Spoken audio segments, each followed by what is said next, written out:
N.R. Narayana Murthy, founder of Infosys, suggests Indians work a 70-hour week to boost national output, citing Japan and Germany's post-Second World War success. However, an economist argues this approach may not work, emphasizing that demand for goods and services, not just longer hours, drives employment. Comparisons with post-war economies like Germany and Japan are deemed irrelevant, as they involved unique circumstances and significant external aid. The article suggests India can boost its economy through global competitiveness and improving workforce productivity, or by expanding the domestic market to increase aggregate demand, rather than solely relying on longer working hours. The government of Tamil Nadu's recent order to establish a fact-check unit to verify information related to the government is criticized as unconstitutional and vague. The order violates principles of free speech, lacking a legislative basis for restrictions, and creates a chilling effect. The unit's scope, targeting information on government policies, lacks definition, raising concerns about potential censorship of criticism. The order is deemed arbitrary, denying individuals due process and making the government the sole arbiter. While acknowledging challenges of misinformation, the article suggests a state-run fact-check unit is not a viable solution, advocating for inclusive consultations with stakeholders and intermediaries. India faced Australia in the World Cup final for the second time, but the result mirrored the 2003 edition, with Australia emerging victorious. Despite India's excellent form throughout the tournament, Australia proved indomitable, winning their sixth World Cup. The final, held at Ahmedabad's Narendra Modi Stadium, saw India's batters struggling on a sluggish pitch, posting a total of 240. While India reduced Australia to 47 for 3, Travis Head's remarkable century secured Australia's win. India's coach Rahul Dravid expressed empathy, recognizing the end of an era for Indian cricket stars, and despite the continued title drought, acknowledged that the better team won. Javier Milei, a self-declared anarcho-capitalist, won the Argentine presidential election with 56% of votes, marking a significant rightward shift.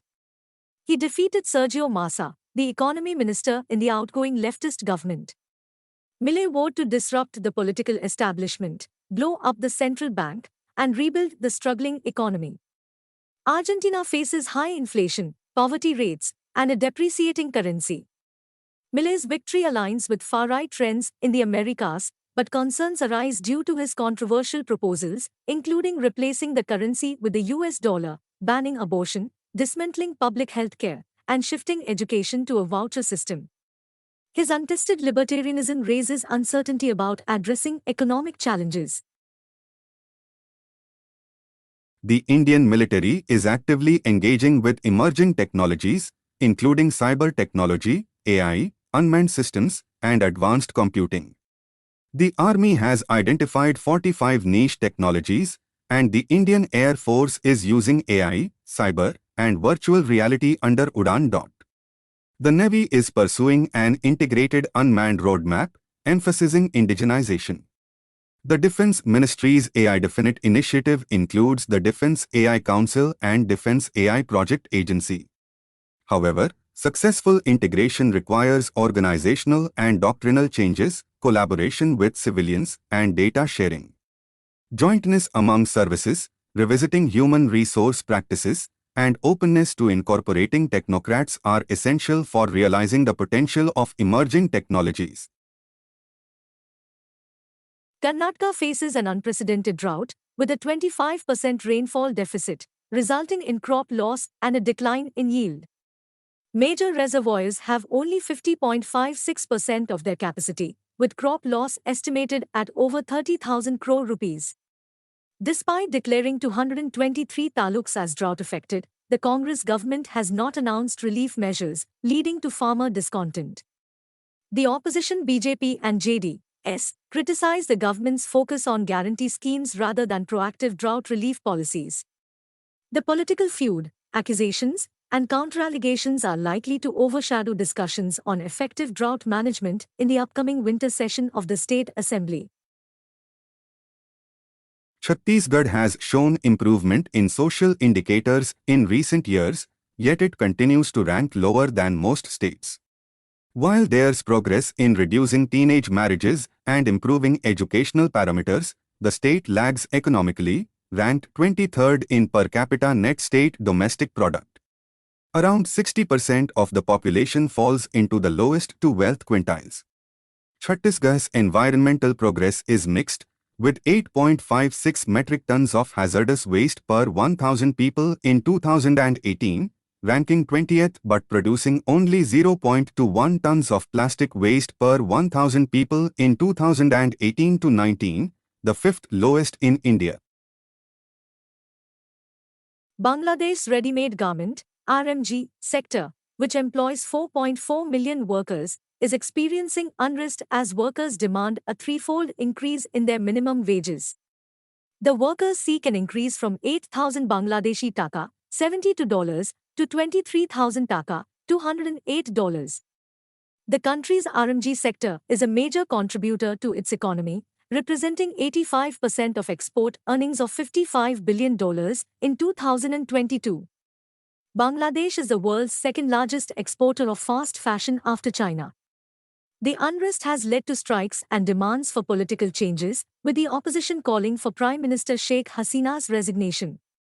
The RMG sector is crucial to Bangladesh's economic progress but faces challenges related to wages, inflation, and environmental concerns. In India, the rising burden of cancer, coupled with an underfunded public health system, forces individuals to seek care in the private healthcare sector, leading to significant financial strain.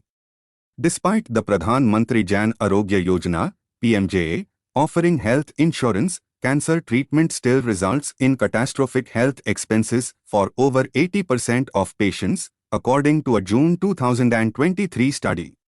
Expenses, including direct medical costs, transportation, accommodation, and loss of income, contribute to the financial burden.